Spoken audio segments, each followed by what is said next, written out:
Guys കല്യാണമൊക്കെ കഴിഞ്ഞിട്ടുണ്ടായിരുന്നു. ഇതാ ഞങ്ങളിപ്പോൾ വ്യാഴാഴ്ചയായിരുന്നു കല്യാണം, ശനിയാഴ്ച ഞങ്ങളെല്ലാവരും അവളെ വീട്ടിലേക്ക് പോകാൻ വേണ്ടിയിട്ട് രാത്രി ഞങ്ങൾ ചിക്കൻ കറിയും പത്തിരി ഉണ്ടാക്കി വെക്കുക. എന്നിട്ട് രാവിലെ പോവാൻ കുട്ടികളൊക്കെ ഉള്ളതല്ലേ, അപ്പോൾ കഴിയൂല വിചാരിച്ചിട്ട് ഇപ്പം തന്നെ ഉണ്ടാക്കി വെക്കണം. അപ്പോൾ രാവിലെ ആയിട്ടുണ്ടായിരുന്നു. രാവിലത്തെ ക്ലിപ്പൊന്നും എടുക്കാൻ കഴിഞ്ഞില്ല, കുട്ടികളൊക്കെ ഉണ്ടായതുകൊണ്ട് തിരക്കായിരുന്നു. ഇതാ അപ്പോൾ ഞങ്ങൾ മാറ്റി ഒരുങ്ങി പോവുകയാണ്, റോട്ടിക്ക് മാറ്റി ഒരുങ്ങി പോവാട്ടോ. റോട്ടിലേക്ക് ചെന്നപ്പോൾ എല്ലാവരും റെഡി ആയിട്ട് നിൽക്കണ്ടായിരുന്നു കേട്ടോ. ഞങ്ങൾ അത്ര ആൾക്കാരൊന്നുമില്ല, കുടുംബക്കാർ മാത്രമേ ഉണ്ടായിരുന്നുള്ളൂ, പിന്നെ 1-2 അയൽവാസികളും ഉണ്ടായിരുന്നു കേട്ടോ. അങ്ങനെ ഞങ്ങൾ കാത്തു നിൽക്കട്ടെ. എങ്ങനെയുണ്ടല്ലോ ഗൈസ് എൻ്റെ ലുക്ക് കമൻറ്റ് ചെയ്യണം കേട്ടോ. പിന്നെ അപ്പോഴേക്കിനും ബസ് വന്നിരുന്നു കേട്ടോ. ബസ് വന്നപ്പം ഞങ്ങളെല്ലാവരും ബസ്സിൽ കയറി.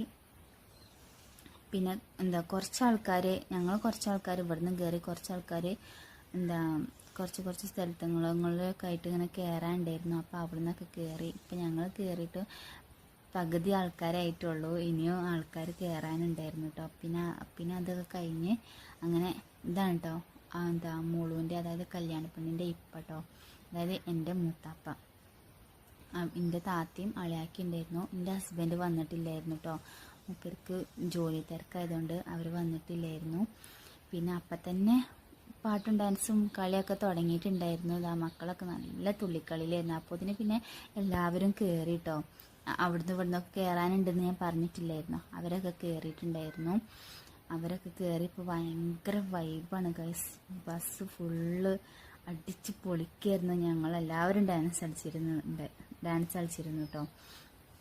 പിന്നെ കുറച്ചെത്തിയപ്പോൾ ബസ്സിൽ ചായയും ബിസ്ക്കറ്റൊക്കെ എടുത്തിട്ടുണ്ടായിരുന്നു കുട്ടികൾക്ക് കൊടുക്കാൻ വേണ്ടിയിട്ട്. പിന്നെ കുറച്ച് നേരം ബസ് അവിടെ നിർത്തിയിട്ട് ഞങ്ങളെല്ലാവരും ഇറങ്ങി പിന്നെ അവിടെ കുറച്ച് നേരം ഇരുന്ന് ചായയൊക്കെ കുടിച്ചിട്ടാട്ടോ പിന്നെ ഞങ്ങൾ ബസ്സിൽ കയറിയത്. അടിപൊളി വൈബായിരുന്നു. അങ്ങനെ കുറേ ആൾക്കാരൊക്കെ ഉണ്ടായിക്കണ്ട് സൂപ്പറായിരുന്നു കേട്ടോ ഗൈസ്.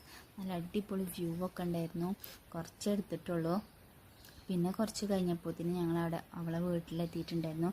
ഇതാണ് അവളെ ലുക്ക്, എങ്ങനെയുണ്ടെന്ന് കമൻറ്റ് ചെയ്യണം കേട്ടോ.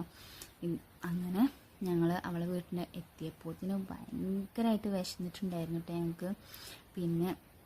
ഞങ്ങൾക്ക് പിന്നെ ഭക്ഷണം കഴിക്കണമെന്ന വീഡിയോ ഒന്നും എടുക്കാൻ കഴിഞ്ഞില്ല. പിന്നെ അവളെ ഹസ്ബൻഡിൻ്റെയും അനിയൻ്റെയും ബർത്ത്ഡേ ആയിരുന്നു. അപ്പോൾ അതിന് കേക്കൊക്കെ മുറിച്ച് ഞങ്ങൾ പിന്നെ വീണ്ടും തിരിച്ചു പോന്നു കേട്ടോ. അങ്ങനെ പിന്നെ എല്ലാവരും വണ്ടിയിലൊക്കെ ഇരുന്ന് ക്ഷീണിച്ച് കുഴങ്ങിയിട്ടുണ്ടായിരുന്നു കേട്ടോ. പിന്നെ ഡാൻസും പാട്ടും കളികളൊന്നും ഇല്ലായിരുന്നു, കുറച്ച് നേരം ഉണ്ടായിരുന്നു. അപ്പോഴേക്കും എല്ലാവരും ക്ഷീണിച്ച് കുഴങ്ങിയിട്ടുണ്ടായിരുന്നു കേട്ടോ. അപ്പോൾ ഇതിൻ്റെ ഫുൾ വീഡിയോ വേണമെങ്കിൽ ഒന്ന് കമൻറ്റ് ചെയ്താൽ മതി. അപ്പോൾ ഇത്രയേ ഉള്ളൂ. ഇഷ്ടമെങ്കിൽ ലൈക്ക് ചെയ്യുക, ഷെയർ ചെയ്യുക, സബ്സ്ക്രൈബ് ചെയ്യുക. ഓക്കെ.